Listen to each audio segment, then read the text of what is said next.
Is it giving flight attendant? It's giving flight attendant. It's what is giving.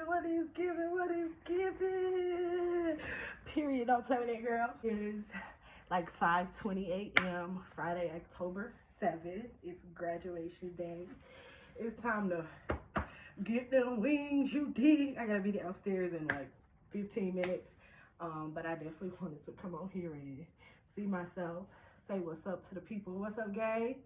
What's up, gang? What's up, gang? What's up, gang? What's up, gang? It is your friendly neighborhood professional homegirl, and as of 5 days ago, your friendly neighborhood flight attendant. Oh my God, I still cannot believe it. The kid officially got her wings. Like, wow, we about to be in the skies, period. So as I've been reflecting over my training journey, I realized just how much training shifted my internal atmosphere. So I wanted to come and share some of those reflections with you guys. If you are someone who is thinking about becoming a flight attendant, applying, got a CGO, and they're preparing for training, this is a good video to watch. Also, I do have a surviving flight attendant training with tips and tricks to get through training, specifically the test, the process, what to expect, those types of things.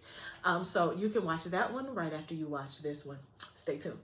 All right, so if you see me looking down, as always, it's just because I have my notes in front of me so I don't forget and to keep myself on track. So let's jump right in. All right, so number one, never have I been more intentionally focused on gratefulness. Like, if you have not watched my previous videos on this, I initially started training in August, got 2 weeks in, caught COVID, had to quarantine, come home, come back, and start all the way over at the beginning of September. So through all of that, like, I just learned to be endlessly grateful because, you know, that could have been a situation where I just got sent home, period, and didn't get the opportunity to start over. Or I could have had the opportunity to start over only after reapplying. But my company not only allowed me to just pick a new class to start with, but they also quarantined me. They also paid me during those shifts that I was quarantined. So just eternally grateful for the opportunity to engage in travel, which is something that means so much to me in a new way. Like earlier this year, I tried to start I did start a travel agency, and I thought that maybe that would be how I wanted to engage with travel, but it wasn't. So I'm eternally grateful for the opportunity to try to engage with the things that I love in a variety of ways until I found the one that fit for me. And this fits for me. So while there are so many things about training that can easily become complaints, that can easily become problems and things like that, I chose not to come at it from that viewpoint. Also, which is number two, because I realized the power of my choice. Like, I made the choice to be here. I made the choice when I applied. I made the choice when I accepted the job offer. I made the choice when I got on a plane to training. I made the choice when I showed up to that hangar every single day. I made the choice to be here, to follow the rules and regulations that they set forth, to abide by the context of training. Like, so if I'm going to just complain about it, why am I here? If everything is just a grievance and an annoyance and something that just makes life harder for me, why am I still choosing to be here? I could be grateful at home. I could choose to leave and say I'm grateful that I have the opportunity, but I'm also grateful now to be back home because I realized maybe that wasn't for me. But I knew that this was for me. So I stayed grateful for everything that came along with it, because I was choosing to remain. Number three, just be. Like, just be me.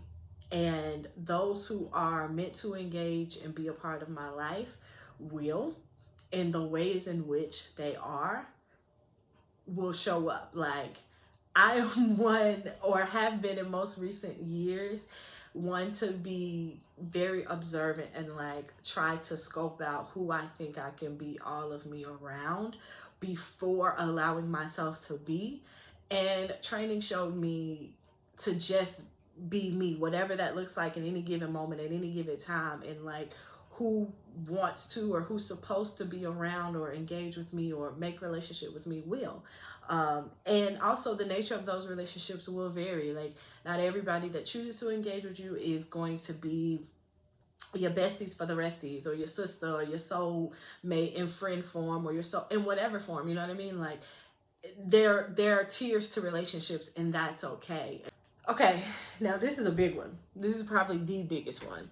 And that is, what I saw as luxury, as wealth, as access has shifted. Like, I used to dream of my financial security buying me comfort in the sense of like buying the big multi-story penthouse, having butlers and chefs and maids and stylists and standing hair appointments and nail appointments and things like that. And like, while all of that is beautiful, and not saying that I won't engage with those things in some way, shape, or form, but like, now my view of luxury, wealth, access is all surrounded around time, and it's all surrounded around my financial situation being able to afford me the time to care for myself and my space by my own hand.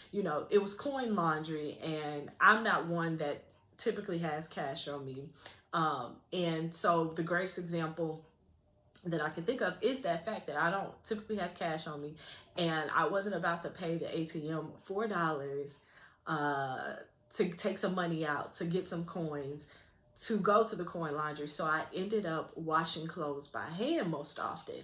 And that's not something that I've ever done before.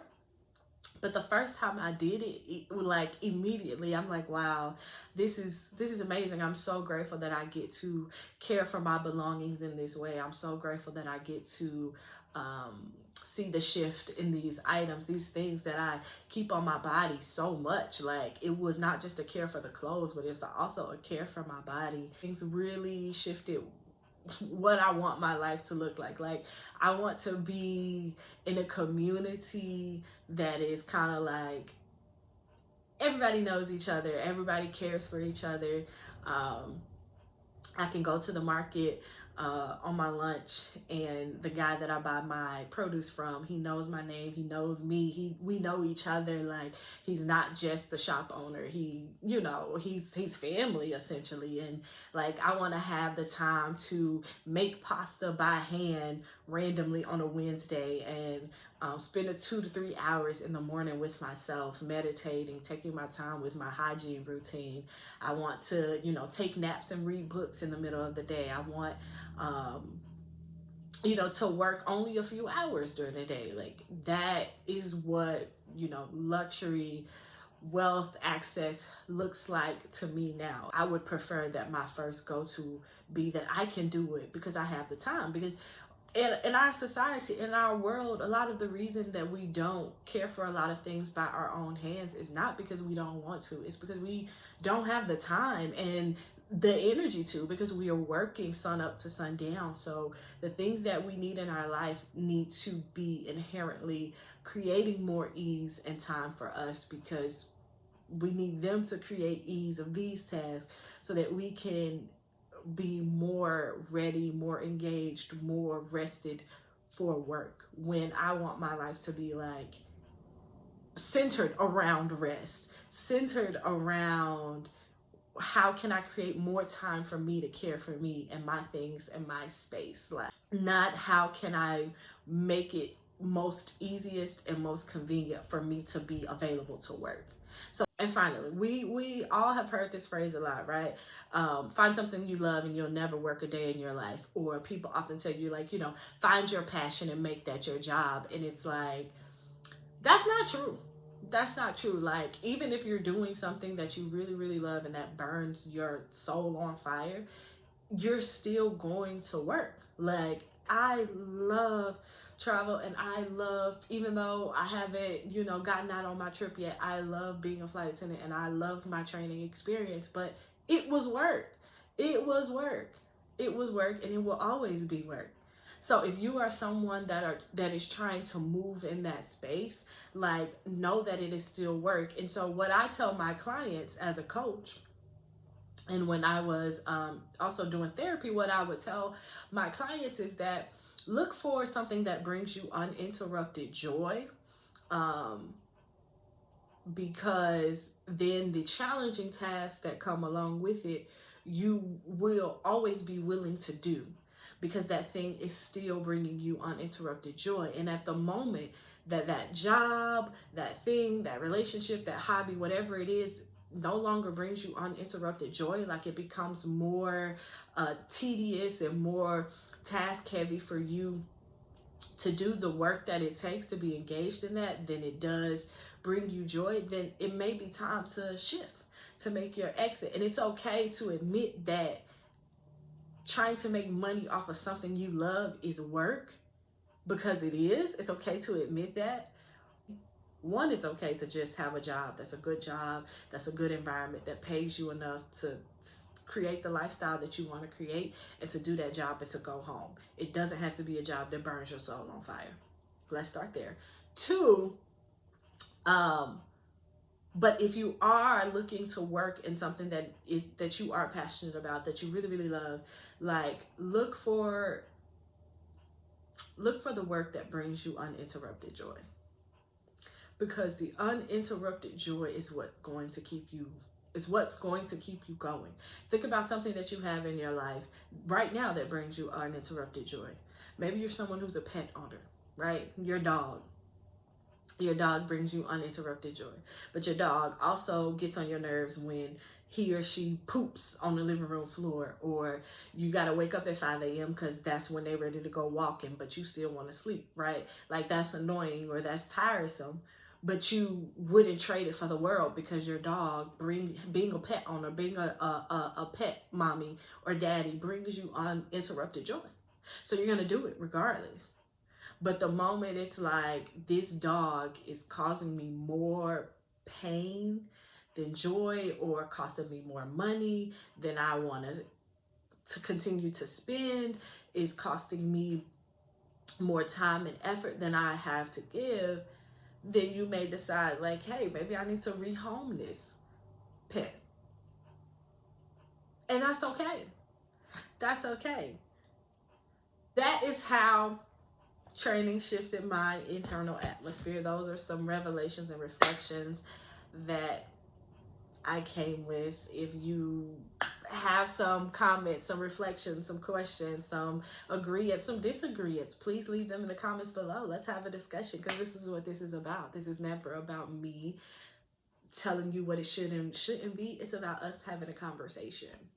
As always, be well, be kind, be loved.